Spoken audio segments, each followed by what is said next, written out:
digamos, para que haya una revascularización. Entonces tomar la biopsia desde el lado anterior, que es hueso sano, y llegar hasta la parte posterior del astrágalo. ¿Alguien tiene experiencia en eso o piensa que puede ser mejor que ir a tomar directamente desde posterior? No tengo experiencia. No. Voy a decir, tratarlo como una osteonecrosis de cadera, Ramiro. Claro. Doctor, en el Müller. Sí, Doc. No, nada, en el Müller-Weiss, que antes mencionó Ramiro, en el Müller-Weiss, cuando empezamos a hacer queríamos hacer biopsias para intentar estudiar la naturaleza del problema, porque clásicamente, tradicionalmente era concebido como una necrosis, porque la describieron Müller y Weiss, sobre todo Weiss, que fue discípulo de Kienbock. Entonces, todo lo veían necrosis en aquella época. En Austria, todos los discípulos de Kienbock veían necrosis por todos sitios. Y Weiss era discípulo de Kienbock. Entonces, tomamos muestras con la idea también de hacer un poco biopsias descompresivas, ¿no? Con un efecto core descompresivo. Los pacientes no mejoraban nada y esas biopsias nos dijeron que no había necrosis, no había lagunas vacías de osteoblastos ni osteocitos, sino que estaban aparentemente sanas. Solo encontramos lagunas vacías en los fragmentos ya muy desnaturalizados laterales, cuando el Müller-Weiss estaba ya muy fragmentado. Probablemente nos pasaría eso igual en el proceso de la cola del astrágalo, en este caso, pero realmente yo también estoy con Diego, es decir, yo creo que independientemente de la causa, está bien hacer un diagnóstico, yo creo que está bien hacer un diagnóstico, pero probablemente eso nos condicionará. ¿Alguien se fiaría de ese hueso para poder hacer una artrodesis sin aportar biología en esa zona? Pues probablemente no, ¿no? Y bueno, y la otra cosa es el efecto vascular también, el estudio vascular.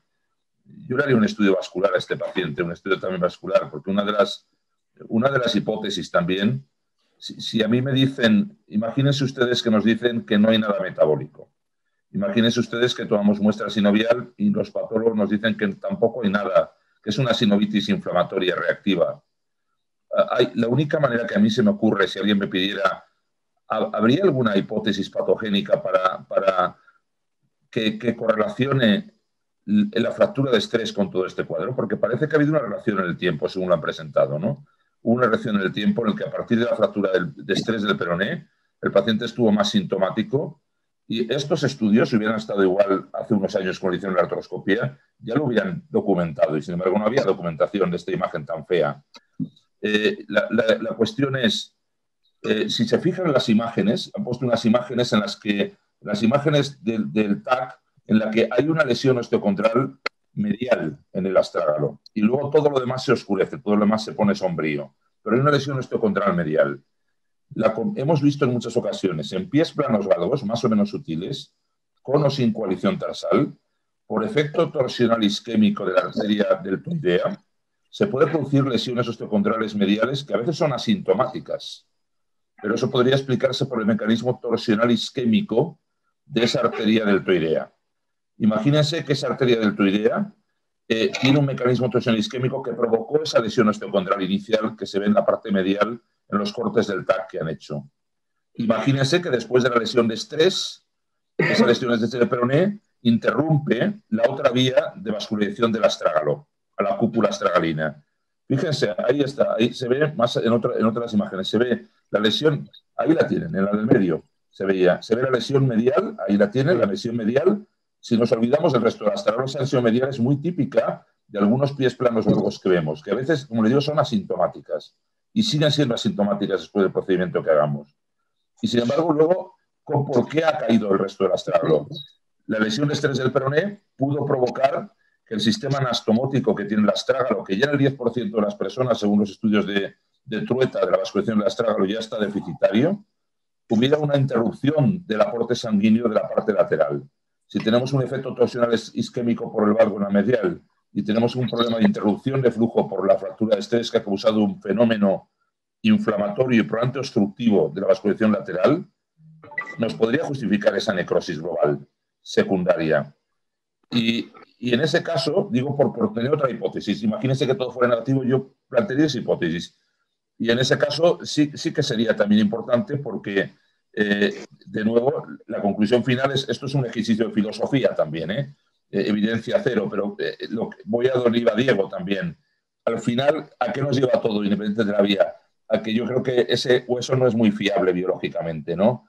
Tendríamos que buscar una vía de tal. Y ese es otro problema muy serio, ¿no? Porque es muy difícil sustituir tanto hueso, ¿no? Muy complicado dar vitalidad a tanto hueso. Ese es otro problema que discutir. Gracias, Manuel. Doctor Martín. Y yo creo, en primer lugar, que actuaría de acuerdo a los síntomas. Si el paciente lo lleva más o menos, y bueno, la resignación judeo-cristiana, y vamos a tratar de mantenerlo esto lo más posible. Por supuesto, nadie es agresivo. Estamos viendo, y yo le quiero contestar a Diego, es importante saber si hay mucha zona necrótica, porque el índice de pseudoartrosis, en mi experiencia, con las artrodesis tibio-astragalina con necrosis, no es muy alto y ha tenido varias pseudoartrosis. En ese caso, yo no sé si a este enfermo no le tendríamos que hacer una artrodesis tibio-astrágalo-calcánea, o talocalcánea, como ustedes quieran decir, tibio-talocalcánea. Yo no lo sé, pero en general, una cuestión académica, a mí me gusta saber que si yo le voy a hacer una artrodesis tibio-astragalina, primero va a consolidar.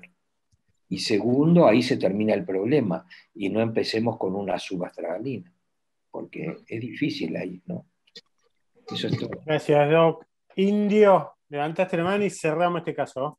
Nos vamos Sí, yo creo claramente que el dolor premalleolar externo es un timbre del seno del tarso. Generalmente los timbres del seno del tarso son artritis subastragalina, y claramente en la imagen de arriba a la derecha y la imagen de la izquierda tiene una coalición astrágalo-calcánea, el sustentáculum tali, es un pie peroneo espástico. Eso justifica la fractura de peroné, y yo le haría un test de bloqueo subastragalino para definir la conducta a seguir. Pero me parece que lo presentaron no como un dolor tibio-astragalino.